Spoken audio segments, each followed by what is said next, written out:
Little Fox.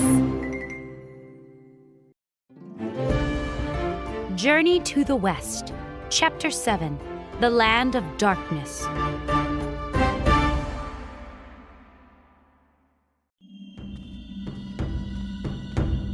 Sun Wukong put his hand on the iron pillar. He felt it move. He thought. This piece of iron really is magical. I bet it will do whatever I want it to do. Smaller! Commanded Wukong. The pillar shrank. Soon it was just a little taller than Wukong. He picked it up and swung it around. This is a perfect weapon for me, He said, I can't believe he can lift it. said the Dragon Queen. Wukong made the bar even smaller. Soon it was no bigger than a pin. He placed it inside his ear. I've got what I want. Said Wukong. Goodbye. He turned around and left. He was very rude, Said the Dragon Queen. The Dragon King clenched his fists. I'm going to report him to the Jade Emperor. Back home, the others were amazed by Wukong's new weapon, Nobody will ever attack us again. declared Wukong. The monkeys and apes cheered. They held a big feast that lasted until late at night. Wukong went to bed happy. But as he fell asleep, two spirits grabbed him, What are you doing? asked Wukong. Let go of me.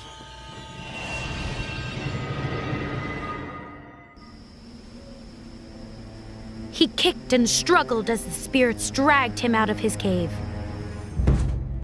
They walked toward a dark and creepy city. A sign on the entrance gate said, Land of Darkness. The Land of Darkness? Cried Wukong. That's where people go when they die. I'm supposed to live forever. He yanked his arms free. Grow! He cried. His iron bar quickly grew. Whack! He knocked out the first spirit. Crack! He knocked out the second spirit. Wukong stomped into the Land of Darkness. He headed toward the Palace of Darkness. As he went, he swung his iron bar back and forth. Demons and ghosts fled. A tall spirit stepped out of the palace. What's going on out here? The spirit asked. Who are you? Asked Wukong.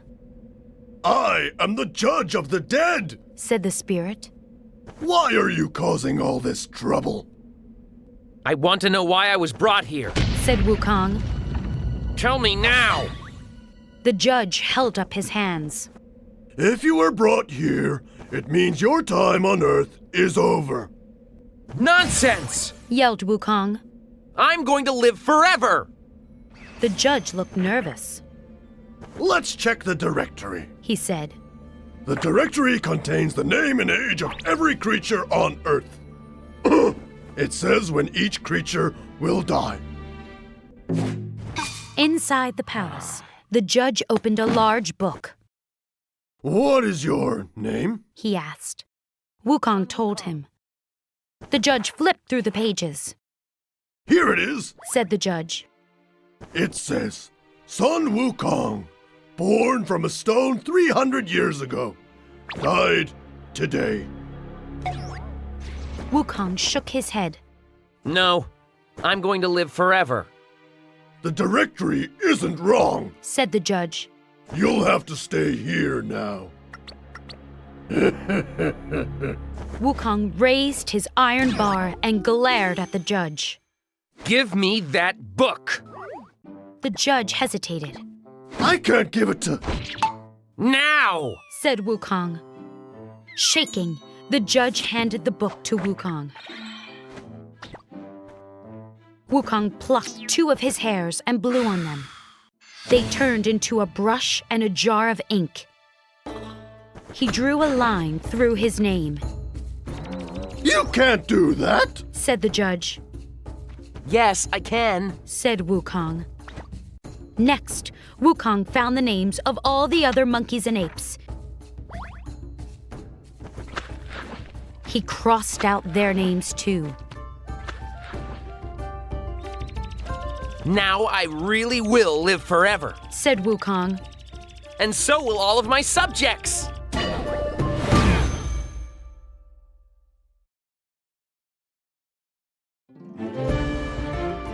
Journey to the West.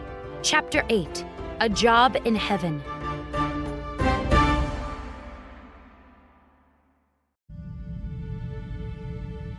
The Jade Emperor was sitting on his throne in the Cloud Palace. A messenger ran into the court. Your Majesty, He said, the Dragon King of the Eastern Sea is here to see you. Let him in. said the Emperor. The Dragon King entered and bowed. Your Majesty, I want to make a complaint.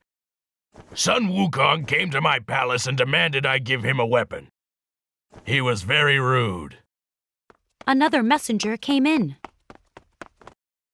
The Judge of the Dead would like to speak with you, Your Majesty. The judge came in and bowed. A monkey named Sun Wukong crossed out his name in the directory. I beg you to punish him. The Jade Emperor rubbed his chin. Who is this Sun Wukong, and how did he become so powerful? The Emperor's captain stepped forward. Sun Wukong is the monkey who was born from a rock 300 years ago. I don't know how he became so powerful. I remember him. Said the Jade Emperor. I don't care how powerful he is. He is causing too much trouble on Earth. Gather some troops and go down to the Fruit and Flower Mountain. I want Sun Wukong arrested. The spirit of the planet Venus stepped forward. Your Majesty, Said Venus. perhaps we could give Wukong a job here in heaven. The Jade Emperor raised his eyebrows. Why would we do that? If he's here, we can keep an eye on him. Said Venus. It will be easy to keep him out of trouble. Very well. Said the Emperor. Invite Wukong to come to live in heaven. He will be in charge of the Royal Peach Garden. Wukong was telling his subjects about his adventure in the land of darkness. After I crossed out my name, He said, I crossed out all of your names too. We will all live forever. The monkeys and apes cheered. Monkey King! Wukong noticed a spirit standing nearby. He pulled out his iron bar. Who are you? I am Venus. Said the spirit. I have an invitation from the Jade Emperor. He would like you to come to live in heaven. Wukong smiled. At last, he has invited me.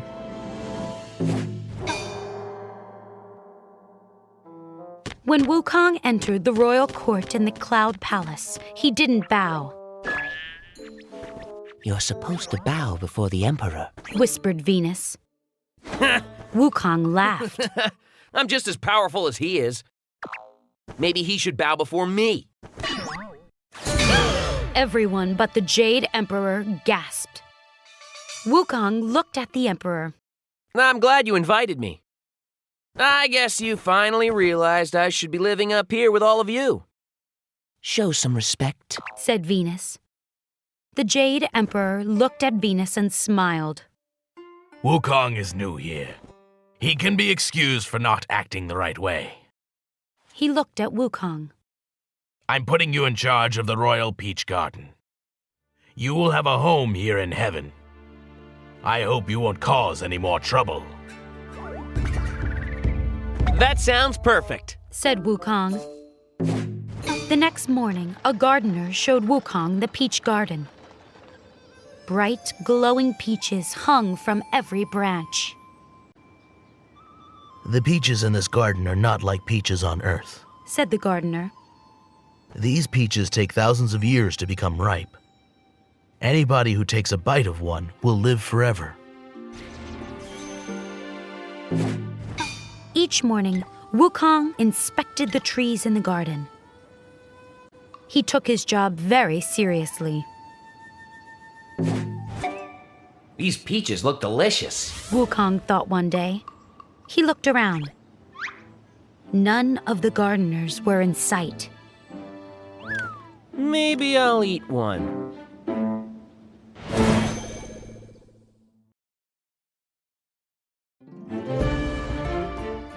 Journey to the West. Chapter 9. The Peach Garden.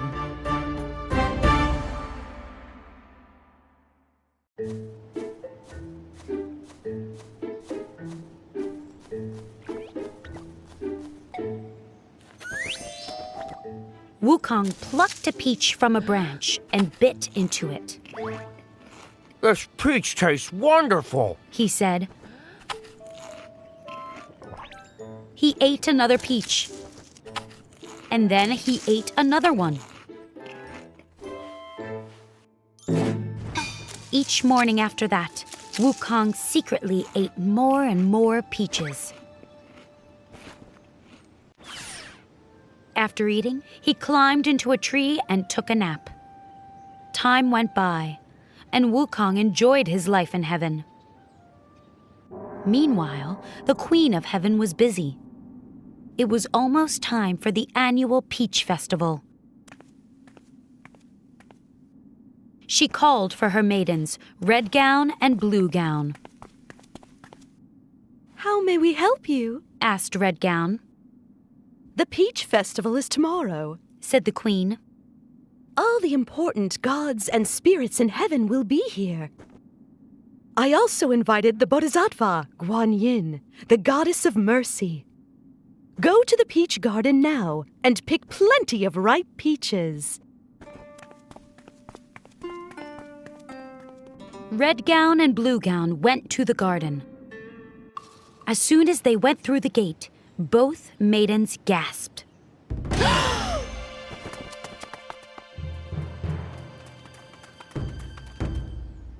Where are all the peaches? Cried Red Gown. They're gone, cried Blue Gown. This is terrible, said Red Gown. The Queen will be angry.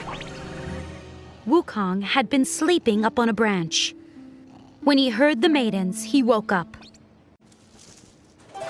Who's making all this noise? He asked, jumping down to the ground. I'm trying to sleep. The maidens were startled. We're sorry to wake you, sir, said Red Gown. We came to pick peaches for the Peach Festival. Do you know what happened to... The Peach Festival? Said Wukong. His eyes lit up. I didn't hear about that. Oh, it's a wonderful festival, said Blue Gown. All the important gods and spirits will be there. That sounds like fun, said Wukong.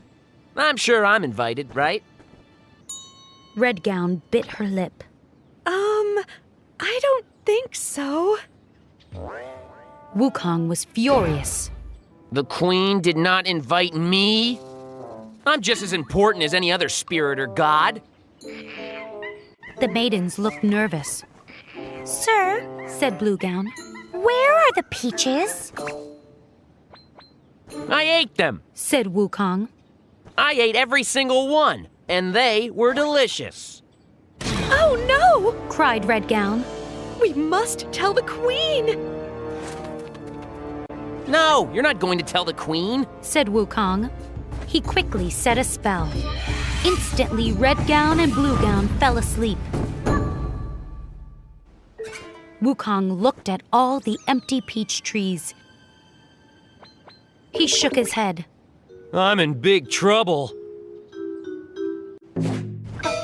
When Red Gown and Blue Gown woke up, they ran back to the Cloud Palace. Your Majesty! Cried Red Gown. Something terrible has happened! Sun Wukong ate all the peaches! He got very angry and cast a spell on us. Added Blue Gown. When we woke up, he was gone. The Queen's eyes flashed with anger. She went to the royal court and told the Jade Emperor. That horrible monkey. Cried the Emperor. He turned to his captain. Gather 100,000 soldiers. I want Wukong arrested. The captain nodded and then left the palace. Meanwhile, the Bodhisattva Guan Yin left her home on Mount Podalatka in the South Sea. She soon arrived at the Cloud Palace. I'm sorry to tell you this, said the Queen, but there won't be a peach festival. Why not? Asked Guan Yin. A monkey named Sun Wukong ate all the peaches, said the Emperor. I sent 100,000 soldiers to arrest him. They'll bring him back to heaven soon. Just then, a messenger ran into the court. We need more soldiers, Your Majesty. What? Cried the Emperor. Wukong defeated the entire army, said the messenger. The Jade Emperor put his head in his hands. We don't have any more soldiers.